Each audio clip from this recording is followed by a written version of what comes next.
Bom dia, pessoal. Bom dia. Bom, estamos de novo aqui para falar do mês de abril.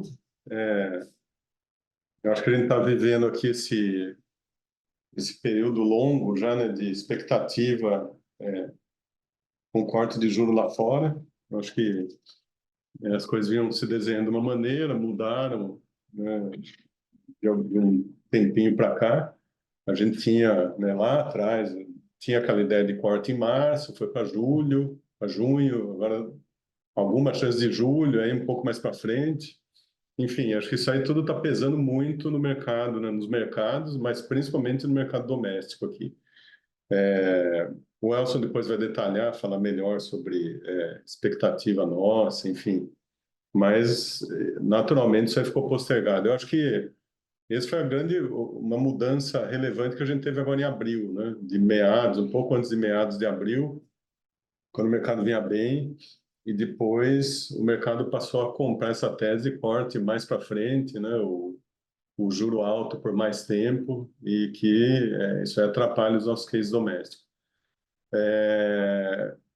Bom, e assim, além disso, a gente teve essa história da meta aqui no Brasil, né? Acho que tudo veio ao mesmo tempo. Então a gente está, acho que com um fiscal pior, né? E com o problema da dívida aqui, né, chegando em um limite, um número que não é de maneira nenhuma confortável, e ainda com essa incerteza lá fora. Isso aí atrapalhou muito a nossa performance no mês de abril, né, de metade para frente. Em especial, consumo, varejo e locadoras. Isso pega, né, pega o juro, pega a expectativa. Ainda que a gente tenha dados domésticos vindo bem, os dados principalmente de crescimento, né, dados de PIB. E só lembrando que ano passado a gente teve aquele PIB forte, mas basicamente carregado pelo agro. Esse ano não temos isso, então o PIB continua crescendo, crédito expandindo, a gente tem visto, não só nos bancos, mas nas financeiras das lojas também, começando a soltar um pouco mais o crédito, dos marketplaces aí também. Então, assim, não temos problema em relação à performance das empresas nesse ano, né?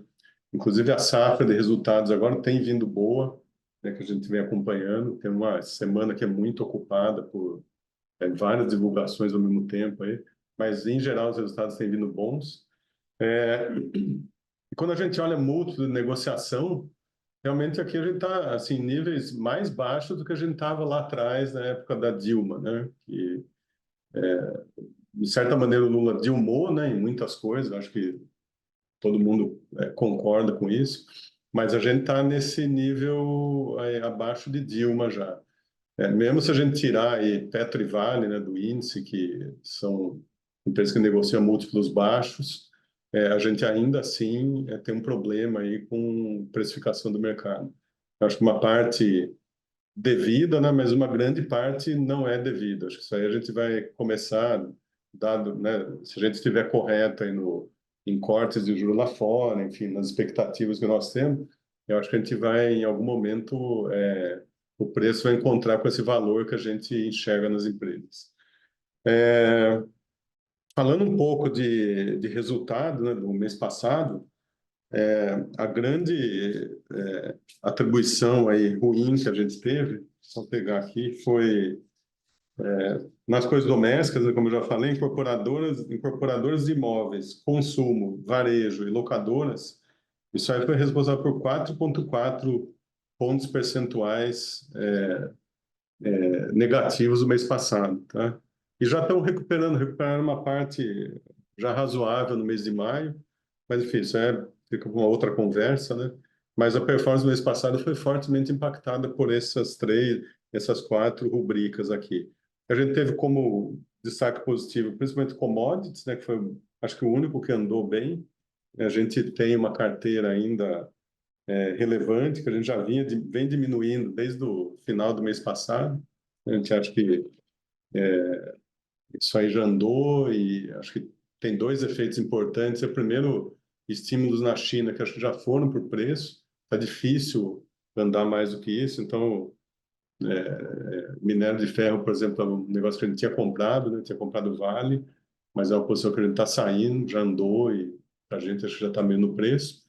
E reduzimos também a posição em petróleo, que foi boa para o fundo, a posição nas PetroRio e 3R, porque a gente acha também que aí tem uma simetria que não é boa para o preço do petróleo. O petróleo está em 80 e tantos dólares aí, e a gente acha que pode ter um acordo lá no Oriente Médio, alguma coisa que reduza esse, esse preço aí do petróleo, né, nos próximos meses. Ainda que a Arábia Saudita tenha aumentado o preço para fornecimento nos próximos meses, mas acho que, né, você tem uma força maior aí, que é a resolução desse conflito lá. Então, eu acho que aí a gente resolveu também reduzir um pouco a alocação.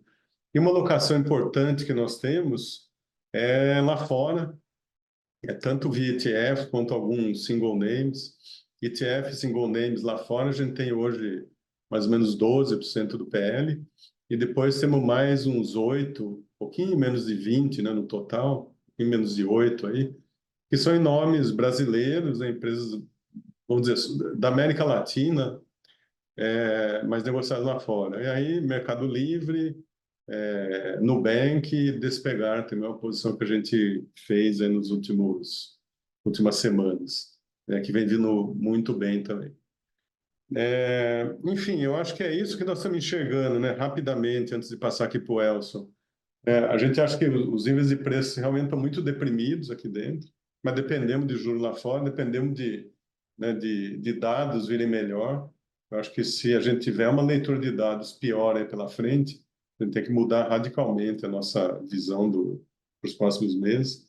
Mas, por enquanto, a gente tem uma visão construtiva, né? Continuamos comprado, a gente vem aumentando o net long do fundo, né, nas últimas semanas aí, aproveitando que teve essa queda até o final do mês. A gente vê de alguma coisa como 80, 85% para 95% de net comprado. E mantendo essa exposição lá fora, mantendo esses, vamos dizer, sul-americanos que negociam lá fora também. Reduzimos commodities, a gente continua reduzindo ainda, e aumentando tanto domésticos quanto que é possível aumentar lá fora. Então, esse é um pouco do desenho da carteira, né? Ficou menos commodities e mais domésticos barra posições lá fora, que acho que conversa bem com a leitura que a gente tem dos próximos meses aí. Acho que é isso aqui da minha parte. Passo para o Elson e volto para as perguntas e respostas. Legal, bom dia, pessoal. Vamos lá, tem bastante coisa para falar, porque assim,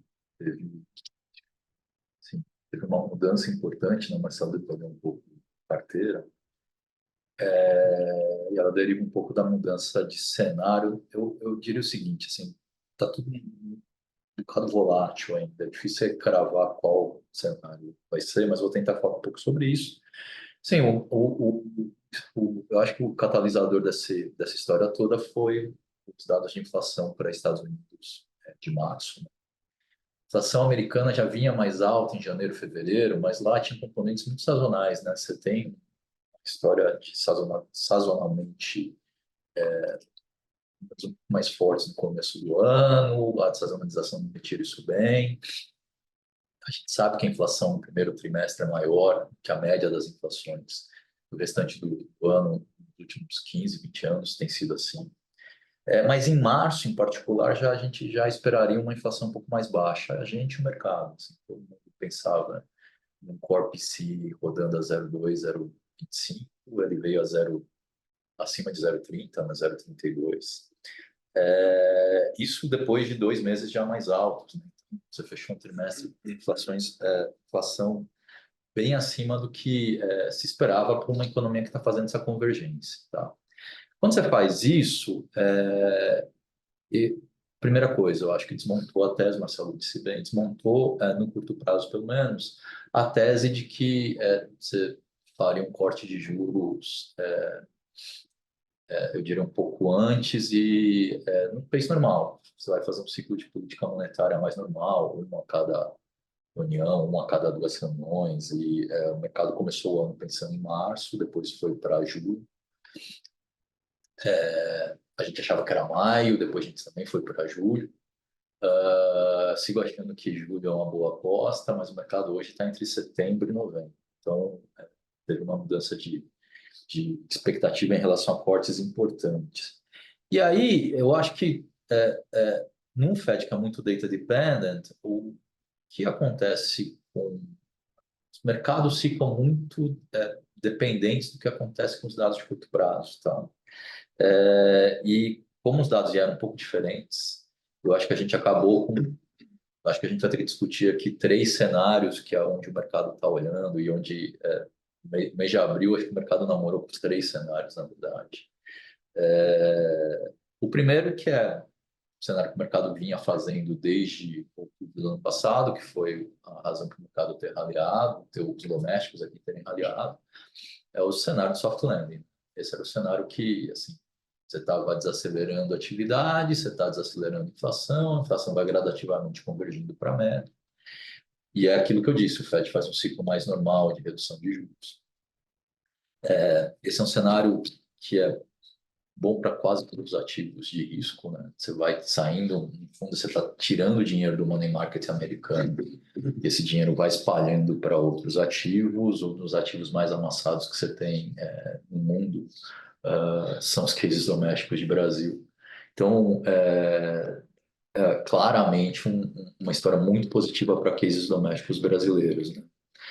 Mas, assim, commodities ganham algum dinheiro com isso, dependendo da hipótese que você tenha para a China, e equities US claramente também são beneficiados por esse tipo de cenário, tá? Essa era a história que estava prevalecendo, a história que a gente ainda acredita que prevalece, mas era o que estava no preço até de outubro até março, entrando em abril, até aparecendo esses dados de inflação na ponta mais altos.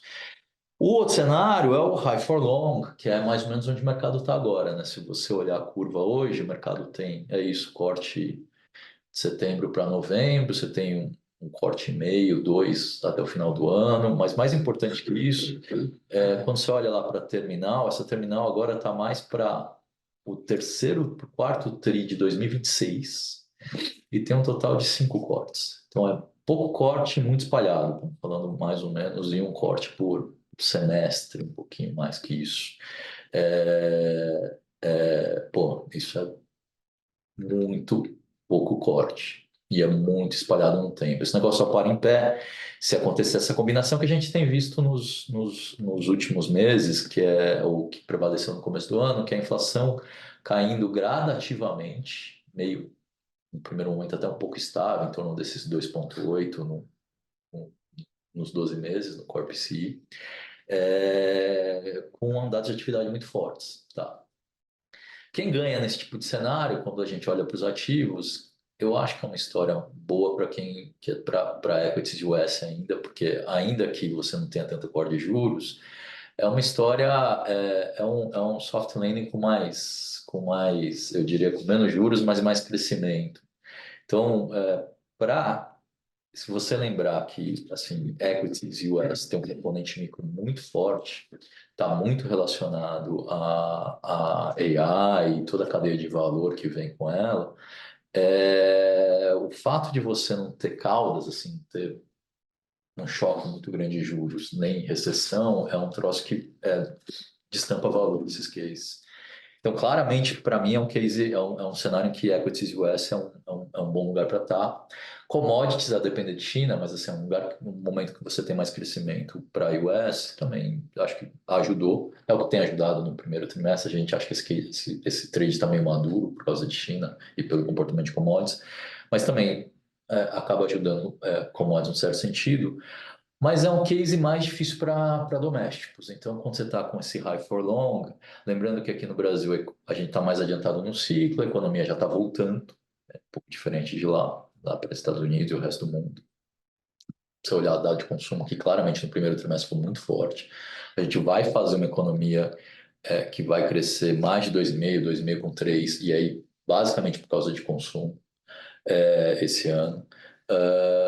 Mas isso encurta o ciclo de juros. A gente tem que lembrar, ontem saiu um Focus, assim, as expectativas estão desancoradas, a gente tem um governo que não tem nenhuma convicção na consolidação fiscal, e a gente tem transição no Banco Central que nunca é trivial para um governo do PT. Então, assim, o Brasil depende muito de impulso global. A grande vantagem que a gente tem duas, assim, uma é que não tem nada muito agudo, então acho que o que diferencia a gente do período da Dilma lá atrás que você tem pelo menos o Ministério da Fazenda tentando fazer um policy que implica alguma consolidação, ainda que a agenda seja em alguns momentos bloqueadas pelo próprio Lula.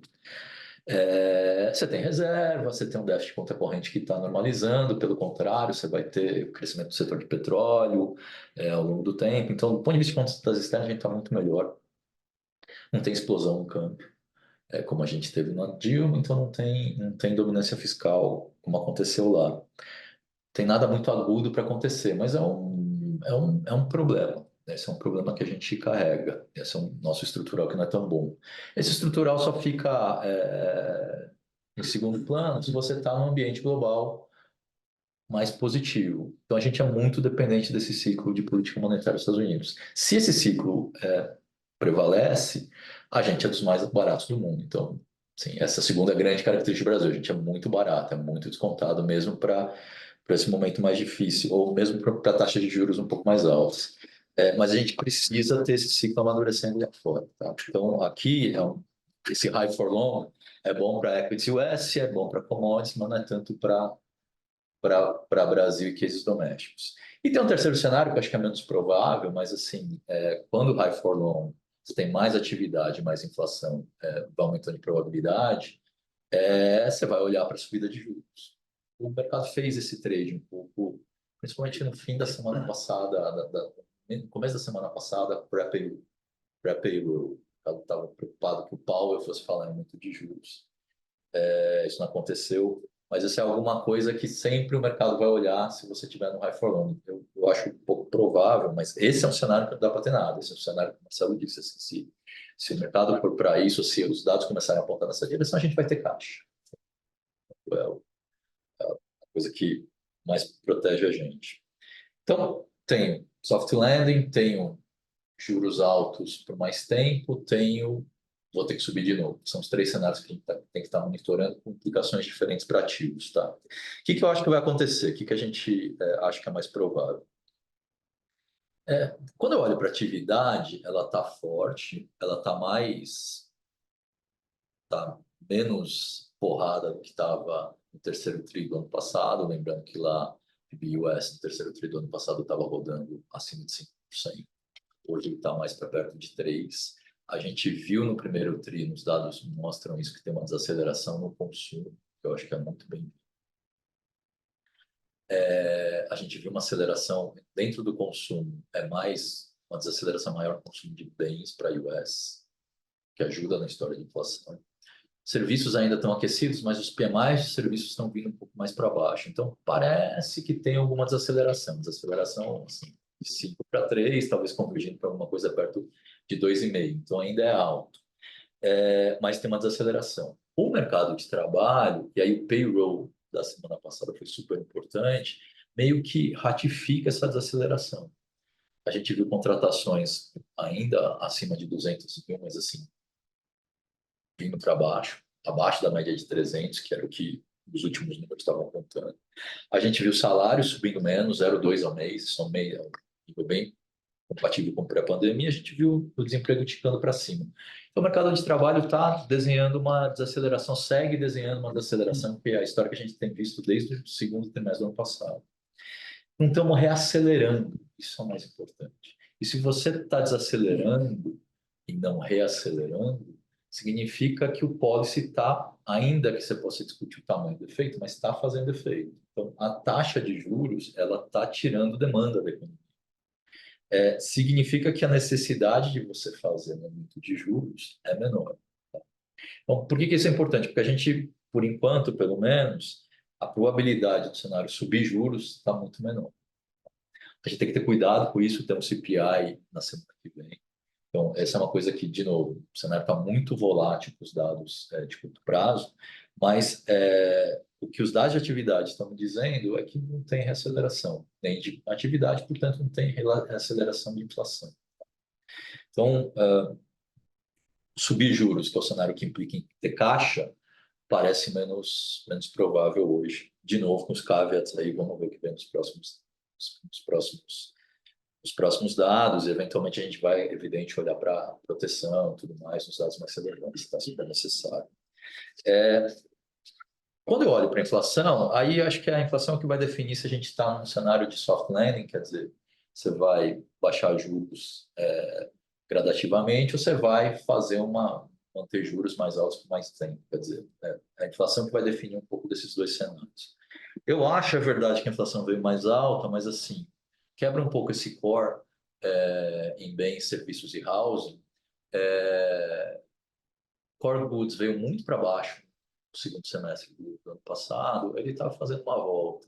Ele veio um pouquinho positivo agora nos dois últimos meses, mas esse negócio vai rodar perto de zero, se você pegar a média do pré-pandemia, os bens rodavam um pouquinho negativo. Eles anualizavam alguma coisa perto de 0,5%, 0,4%. Então, no mês a mês era alguma coisa um pouco negativa. Eu acho que a gente está convergindo um pouco para esse mundo. Assim, as cadeias estão já razoavelmente organizadas, os estoques estão mais baixos. Acho que a gente oscilou um monte, a gente está fazendo a convergência para esse mundo. Tem que lembrar que China exporta desinflação de bens, né? Tem uma taxa de oferta lá muito grande. Então, eu me preocupo menos com isso.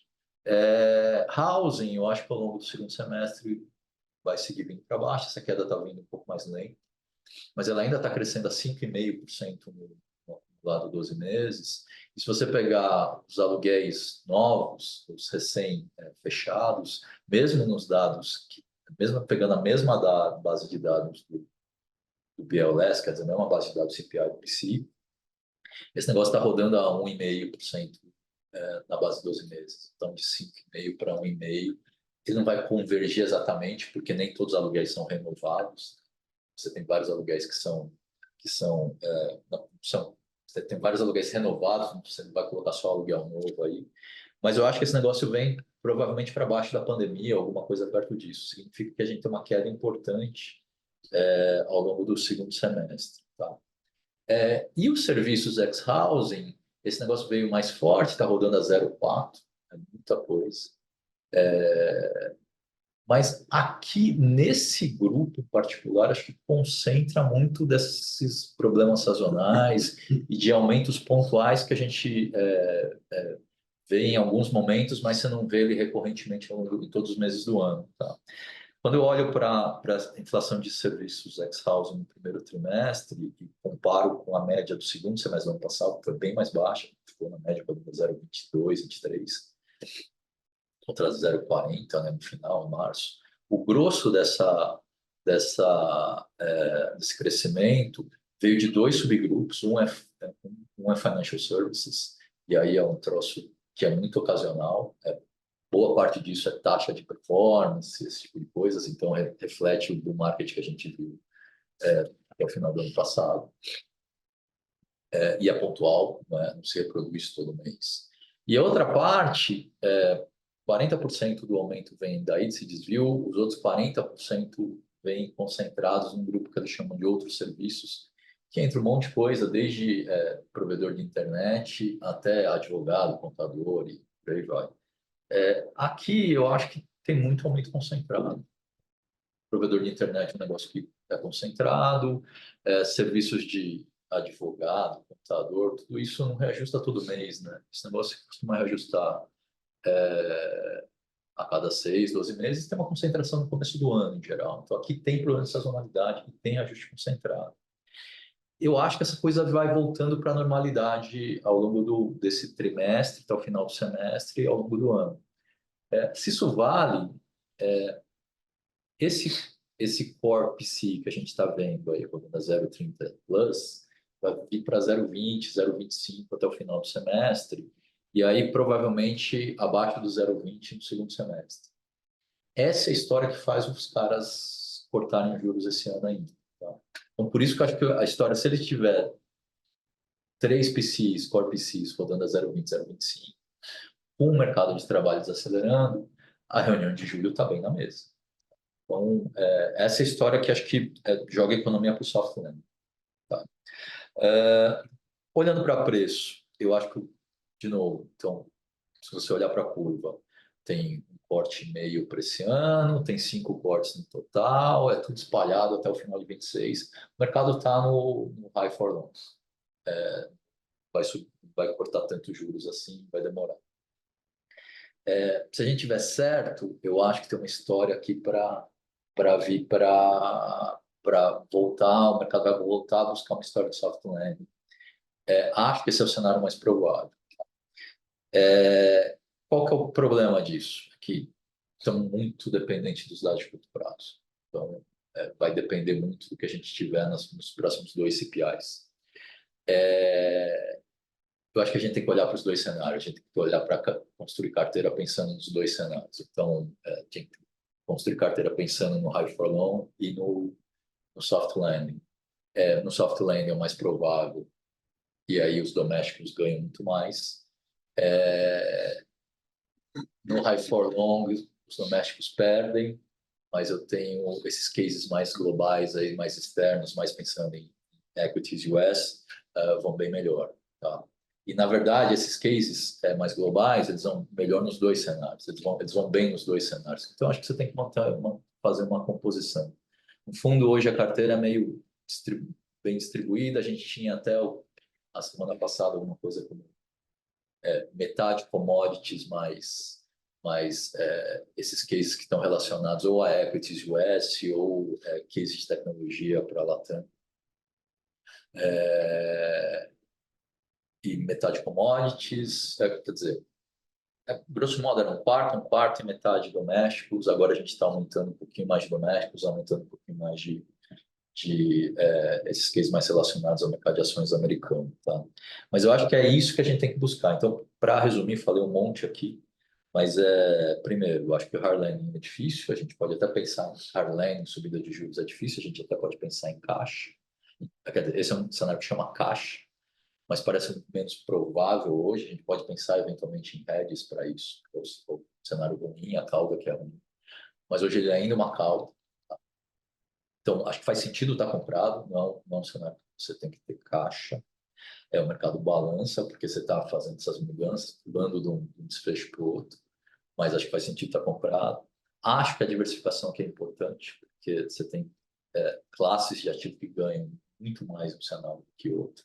Então, a gente vai buscar essa composição. Hoje, eu acho que faz sentido ter um pouquinho mais de domésticos, porque acho que o mercado está precificado para high for long, né? E se a gente tiver correto, principalmente na leitura de inflação, ele tem que voltar um pouquinho mais para o soft landing, o doméstico beneficia disso, mas tem que ter uma posição mais relevante também em ativos lá fora, porque esses são os ativos que ganham os 2 cenários. Tá? Ganha menos do que os domésticos, no caso do soft landing, mas ganha nos 2 cenários. Então, a composição é muito importante hoje. Tá? É isso, pessoal. Falei um monte aqui, mas se tiver perguntas... Não, hoje não temos nenhuma pergunta. Tá joia. Pessoal, obrigado aí. Até o mês que vem, tá? Boa, pessoal. Estamos por aqui. Se tiver alguma dúvida ao longo do mês, até a próxima. Tchau, tchau. Obrigado.